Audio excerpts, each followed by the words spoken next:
This story begins in Boston in 1783, as the nation celebrates the end of the American Revolutionary War.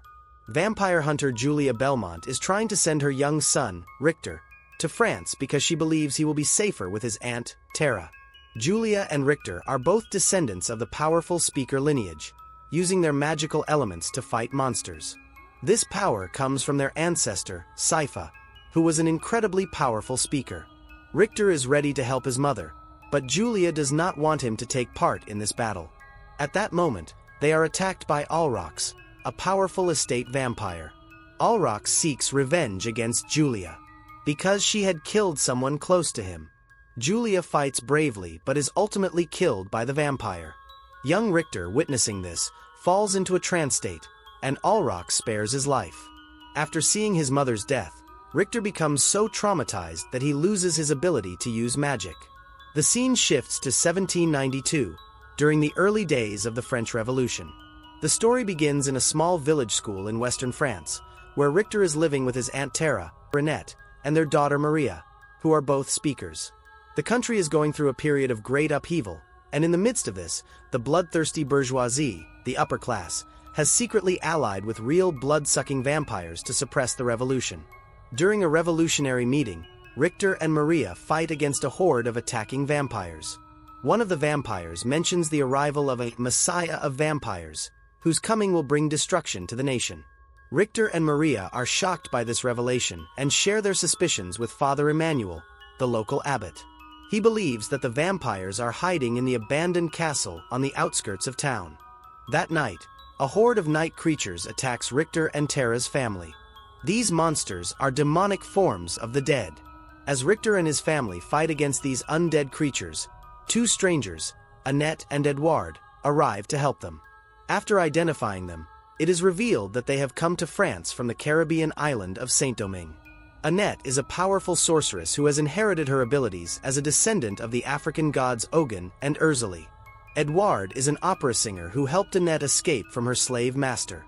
Annette reveals that her master, Cecile, told her she must join forces with the Belmonts in France to face the vampire messiah. This messiah is none other than Countess Erzsebet Báthory, a cruel master vampire whose evil exploits have become legendary.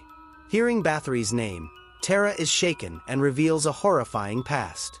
In Russia, Báthory and her accomplice, Droltatsentes, mercilessly wiped out her clan of speakers and kidnapped her sister, who was later tortured in a horrific manner and ultimately turned into a captive undead. Realizing the gravity of the situation, this small team of vampire hunters decides to investigate the enemy's strongholds and gather as much information as possible. Meanwhile, Drolta is sent to set Báthory's plan into motion. Báthory's goal is to create a new world where vampires reign supreme. Her alliance with the upper class marks the beginning of this scheme. On the way, Annette speculates that a powerful forge master must be assisting the vampires. If they can identify this person, they can stop the creation of the undead army. When the team reaches Chateau, Annette is filled with rage upon seeing her former slave master. After that, a large horde of vampires surrounds them. The team is forced to flee, but in the process, Edouard is captured by the vampires. With no other option, the group is forced to leave him behind, and Annette blames herself for Edouard's death. Meanwhile, it is discovered that the abbey itself is the place where night creatures are being transformed, and the forge master is none other than the abbot himself.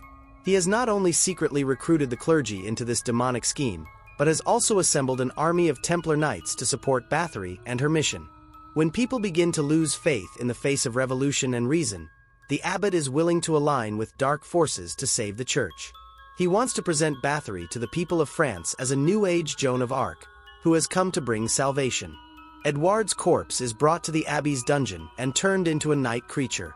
Meanwhile, at Báthory's call, Alrox arrives in France, where he is drawn to the noble General Mizrak and spends the night with him. Suspecting the abbey's involvement, the team decides to go there.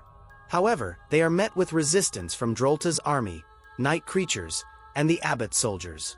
Richter once again faces Alrox, which triggers his PTSD. Overwhelmed, Richter flees from the dungeon. Tara, Maria, and Annette discover the abbot's involvement but are forced to retreat home. As Annette reflects on her painful past, Richter tries to run away from his greatest fear. Annette reveals how her mother was brutally murdered by warlocks simply because she refused to stop practicing her faith. At his lowest point, feeling lost and hopeless, Richter reunites with his grandfather, Just. Just had also once lost his magical powers. After losing his loved ones, he and Richter are ambushed in the forest by Báthory's vampires. At that moment, Richter's determination to protect his loved ones awakens once again, and his hidden power resurfaces. He finally embraces his true destiny as the rightful heir of the Belmont legacy. Meanwhile, Annette overhears a secret conversation between Alrox and Drolta, where she learns that Báthory is actually the reincarnation of the ancient Egyptian goddess Sekhmet. Báthory's plan is to permanently block out the sun and bring eternal darkness upon the world. On her way, Annette encounters her former master, the warlock who once enslaved her. She kills him, avenging her past.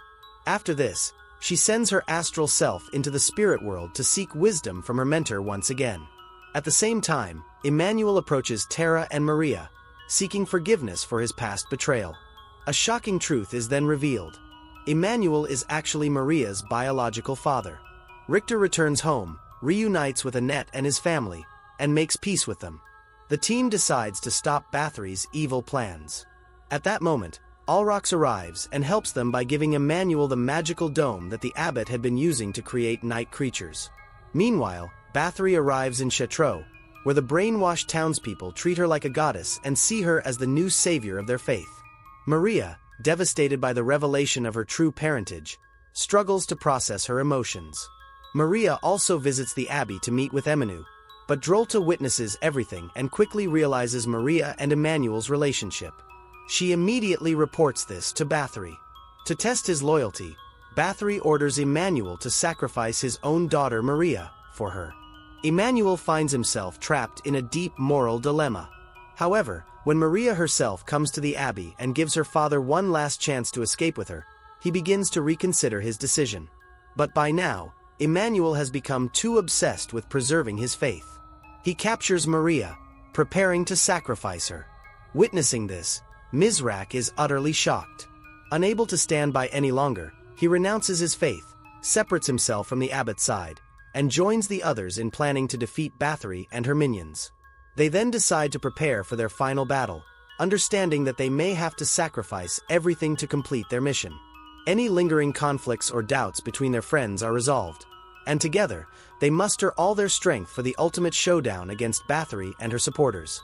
This episode becomes an emotional and action-packed journey, emphasizing the themes of overcoming fear, fighting for loved ones, and taking control of one's destiny. Meanwhile, after reading the Forbidden Cult book, Tara uncovers the truth about the machine that turns corpses into night creatures.